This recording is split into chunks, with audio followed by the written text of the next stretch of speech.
Good day guys, welcome back to my channel. As of now, dumating na yung hinihintay natin mula kay Imalin. So ito yung kanyang packaging box. Alam na alam mo talaga pag sa official store ka bumili, no? Kasi pati sa mismong tape nakalagay yung pangalan ng Imalin.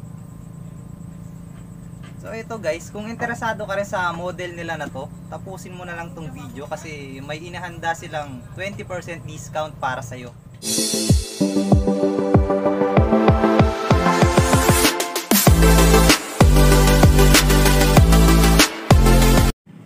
So eto guys, no, buksan na natin siya.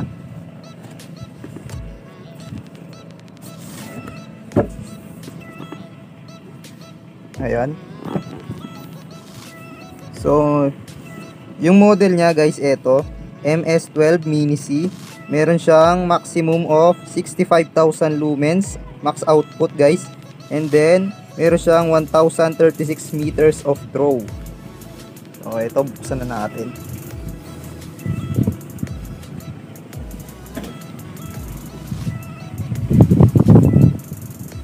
So ito yung laman niya. Unang-una syempre yung manual.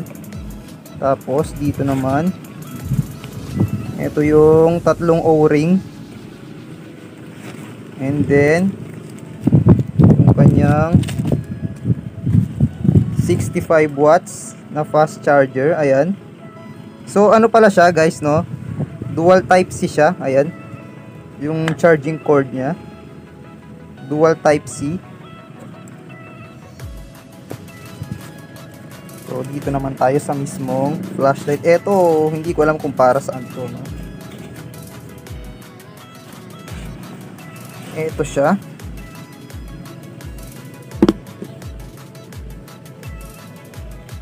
So ito guys. Yung Imalent MS12 Mini C is upgraded version pala siya nung Imalent MS12 Mini nila. So yung unang model nito, yung first gen niya, wala siya netong handle. At the same time, yung charging port niya is ano rin, yung bilog pa, hindi pa siya type C. So ang kinagandahan lang nito guys, if ever man na masira yung charger nyo, so ano lang naman, hindi naman to kaagad masisira eh. Pero if ever man na masira siya guys, no, kahit yung charger lang ng mga phone natin, pwedeng gamitin na pampalit. Di katulad nung unang version nila na bilog yung sinasaksak sa likod. So pag nasira yung charger niya, no choice ka kundi bumili ng bago. Yun ang kinagandahan pa nito. So yung appearance guys, ito. Meron siyang 1, 2, 3. Ayun, tatlong mini blower guys. So pampabilis sa cooling niya, no, pag mainit na. And then yung front niya, ito. Alisin natin to. Meron siyang 12 pieces na Cree XHP 70.2. Ayan. So napaka-unique lang ng pagkakagawa niya guys, kasi wala kang makikitang ganitong disenyo sa ibang brand, no. Ayan, no. So dito naman yung size niya. Ayan, para siyang soda can. Hindi maabot nung kamay ko, nung daliri ko, hindi magkaabutan. So eksakto lang yung laki niya guys. Sa bigat naman, medyo mabigat-bigat siya. So goods naman yun, para masigurado na matibay yung ano niya, di ba? Yung build niya. So ang ganda lang niyang hawakan. Hindi siya madulas. At the same time, kung ayaw mo dito, pwede rin dito. Ayan. Pwede sa dyan. So dito naman tayo sa ano niya, charging niya. Ikot lang natin to para bumukas siya. So eto guys, type C, nakalagay rin dito sa goma niya. So pasok lang tayo dun sa loob, no, para masampulan natin yung charging niya kung paano. So guys, no, lumipat lang tayo ng pwesto kasi wala tayong pagsasaksakan neto doon.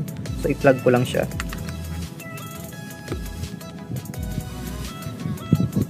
Ayun guys, as you can see, meron siyang kulay pulang LED. Ayan. Ibig sabihin yan, nagcha-charge siya. So magiging kulay green yan once na nag-full na yung charging niya. Huwag kayo mag-alala kasi base dun sa manual, 1 oras lang naman yung full charge nito. Yung laman palang battery nito sa loob guys, 4 pieces na 21,700. So yung 1 oras na pagcha-charge niya, napakabilis na talaga nun actually. So doon naman tayo sa ibang specs pa niya. So ngayon buksan muna natin siya.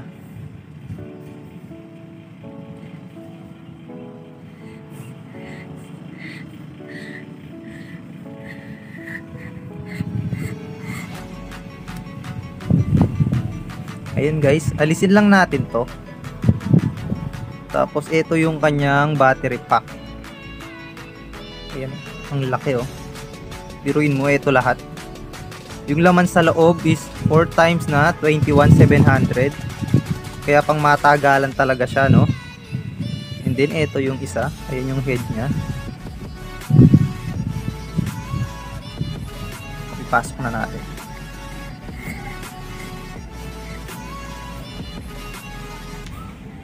Sa mode naman, meron siyang total of 8 modes. So ito yung mga yon. So ito nga pala yung mga available modes niya. Dun sa Moonlight, 50 lumens. Tapos low, 1,500 lumens. Middle low, 3,000 lumens. And then middle 1, 5,000 lumens. Middle 2, 13,000 lumens. High, 25,000 lumens. And turbo, 65,000 lumens. And then dun naman sa runtime niya, ito, 98 hours. Sa low, 4 hours. Sa middle low, 2 hours and 50 minutes. Dito sa middle 1, 1 hour and 23 minutes. Dito sa middle 2, 48 minutes. Sa high, 3 minutes and 43 minutes. Ibig sabihin, ito yung pag nag-automatic siya guys. Tapos sa turbo naman, 45 seconds and 40 minutes. Beam distance, ito, 1,036 meters. Tapos, peak beam intensity, 268,600 CD. Impact resistant, 1 meters. Waterproof, IP56. So meron din siyang guys, strobe function. Hindi lang nasali dito. At built-in din siya ng thermal control module. And then yung body niya is type 3 hard anodized siya. Ayun, kaya talagang matigas, no? Matigas yung pagiging aluminum niya.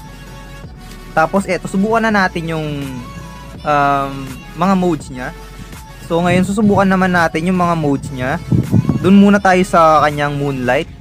Sa Moonlight guys, triple press tayo. Ayan, 1, 2, 3. Ito guys, ito yung kanyang Moonlight. And then, doon sa low, kailangan lang natin tong i-press and i-hold. Ayan, ito yung low niya guys. Yung Moonlight 50 lumens and then ito nasa 1,500 lumens na. Ayan, mainit-init na siya. So, hold natin ulit. Ito guys, yung kanyang middle low na 3,000 lumens na. Ayan, lakas oh. Next, press ulit. Ito yung kanyang middle one guys, 5,000 lumens. Ayun, umandar na yung kanyang mga mini fan. Yung tatlong mini fan niya. So 5,000 lumens na tong, init. Mainit na guys. Mainit sa kamay pero yung body hindi pa naman kasi nagsisimula pa lang. So, sa kamay talaga mainit siya. So doon naman tayo sa 13,000 lumens. Ayan guys, 13,000 lumens na siya. So you can see, ang lakas. Kaya lang auto-adjust yung camera natin kaya hindi nyo masyadong nahalata. So doon naman tayo sa high nya. Ito. Ayun guys, 25,000 lumens. Ang init. Parang niluluto niya yung kamay ko. Init. So, ayun guys. Pag nagta-turn off tayo, so, press lang natin, single press. So, ano rin pala siya guys, no? May memory mode din pala siya. Ibig sabihin nun, kung ano yung last mode na ginamit natin, next time na gamitin natin siya, single press lang, nandun pa rin siya sa mode na yun. Ayan o. Nandun pa rin siya sa 25,000 lumens. Ayan. So pag hinold natin ulit siya, babalik na siya sa low. Hindi mo ma-access yung turbo niya ng ganun-ganun lang. Sa turbo mode naman and SOS, iba yung access ng mode niya para magamit natin. Turbo mode guys, double press tayo and then SOS double press pa rin. So yun yung method na kailangan natin para ma-access natin yung dalawang modes niya. So try natin. Ito yung turbo niya guys, 65,000 lumens, sobrang init. So double press ulit. Ito guys yung SOS niya, mainit pa rin. So back. Ayun. Ngayon mag-experiment naman tayo. Tignan natin kung kaya ba niyang sunugin to. Ang kapal nito nasa 7mm. So chinelas siya, no. Yan, tignan natin kung kaya ba niyang butasin. Eto, no, katatapos ko lang ayusin yung mesa natin. Inalis ko lang yung sapin niya, tsaka ako inilagay ito. So ngayon, subukan na natin siya guys. Gamit ko. So double press tayo. Yun. Yun. Lakas, grabe. Oops. Tama na. Ayun siya guys. Ilang segundo lang guys, nabutas niya ng buo nang walang kahirap-hirap. So kung may balak kayong bumili ng MS12 Mini C and then may mga anak kayo na bata, please guys, wag nyong ilagay itong flashlight sa pwede nilang makuha. Kasi baka aksidenteng mapaglaruan nila, no? And then, maitutok sa mata ng mga kalaro nila. Napakalaking perwisyo nun. Talagang mapapagastos tayo ng malaki.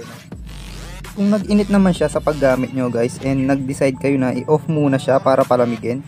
So meron pa naman tayong pwedeng gawin para mapalamig siya ng mas mabilis. Kasi pwede natin paandarin yung tatlong mini fan niya kahit naka-off yung mismong LED. Kailangan lang natin tong i-press ng 4 to 5 seconds. So ayun guys. Yan, kung naririnig nyo, umaandar yung tatlong mga mini fan niya. And then pag malamig na siya, ganun lang din yung gagawin natin. Press lang ng 4 to 5 seconds. Yun, that's it. Guys, ngayon ituturo ko sa inyo kung saan natin pwedeng mabili si Emalent MS12 Mini C, no, sa official store nila sa Lazada. So sa mga wala pang application nito, no, need lang natin tong i-download and then mag-fill up lang tayo ng delivery information. Sa mga meron na no need na, no, goods na yon. Ito ngayon guys, no, open na natin siya. And then search natin sa taas yung Emalent. Ayan. Emalent flashlight. And then ayun yung keyword. As you can see guys, ayan si Emalent MS12 Mini C, no.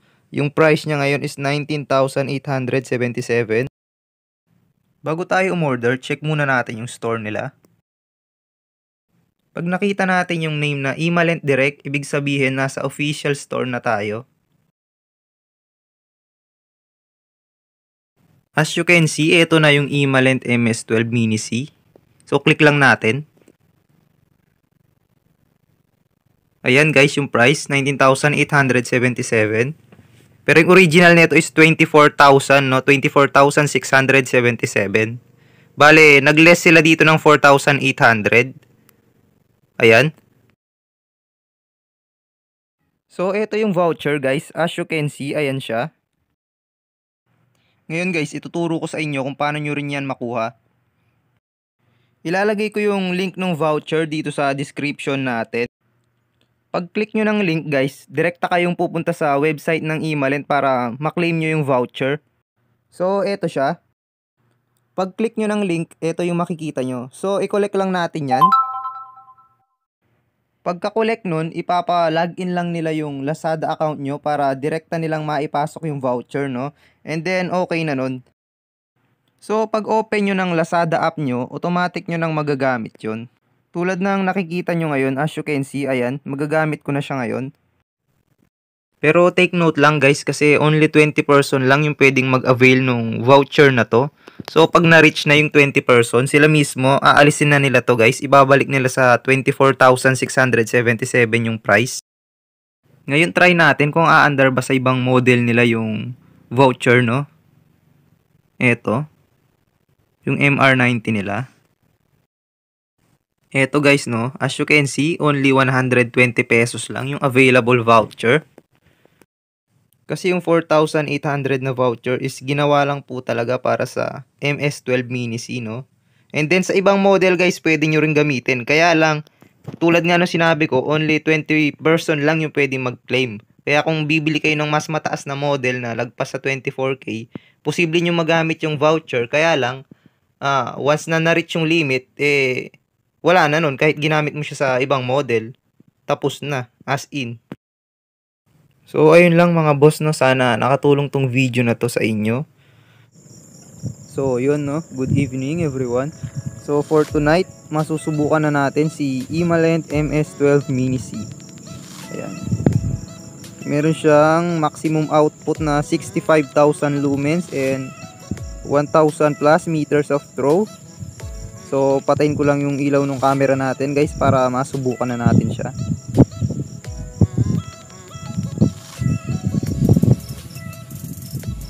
So guys, ito na nga pala yung first gear nya, which is 1,500 lumens. Ayan. So yung liwanag na inilalabas nya is goods na no, 1,500 lumens. So sapat na to kung magna night walking ka lang. Then proceed tayo sa second gear. So ayun guys, kung titignan nyo sa camera parang walang pagbabago, pero in personal ramdam nyo yung pagbabago nya. Kitang kita nyo, ayan o, nasa 3,000 lumens na siya guys. Ito yung 3,000. So ayun, naabot na yung bahay. Hindi lang masyadong kita sa camera. So next gear tayo, third gear. Eto guys, nakumandar na yung kanyang mga powerful blower nya. Eto guys, nasa 5,000 lumens na pala siya. Ayan.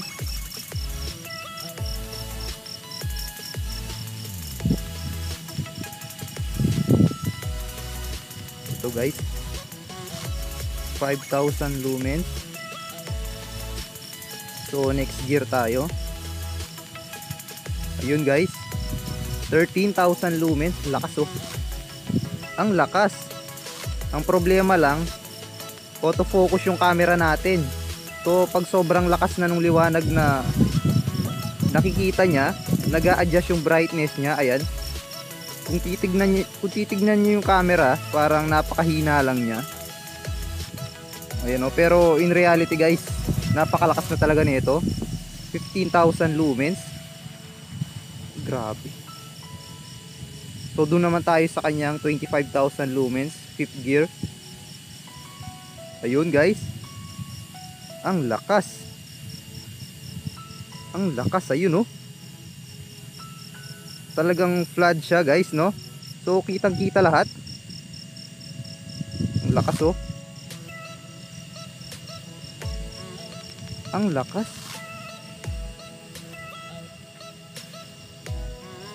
Kung meron man palang lulusong dito sa fish pan na to na hindi namin alam, so kitang kita talaga oh. Ang lakas niya guys, grabe. Yung kinagandahan lang nito, kahit nasa 25,000 lumens na siya, hindi pa siya gaano nagiinit. Pati yung head niya, ito hinahawakan ko. Hinahawakan ko yung head niya, hindi pa siya masyado nagiinit. Kahit 25,000 lumens na yung binibitiwan niyang output. So this time, dun muna tayo sa turbo. So ayan guys, ayan yung kanyang turbo mode. Lakas, grabe. Solid.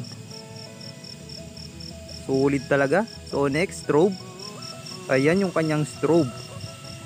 Eto guys, maximum output. Solid, ang lakas.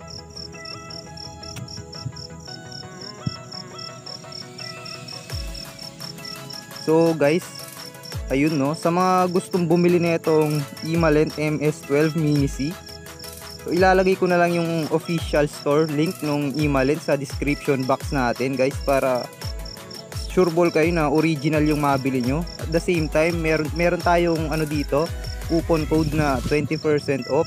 20% off guys. Sana makatulong sa inyo ng malaki yun. So ayun guys, thank you sa panonood. God bless and see you next video.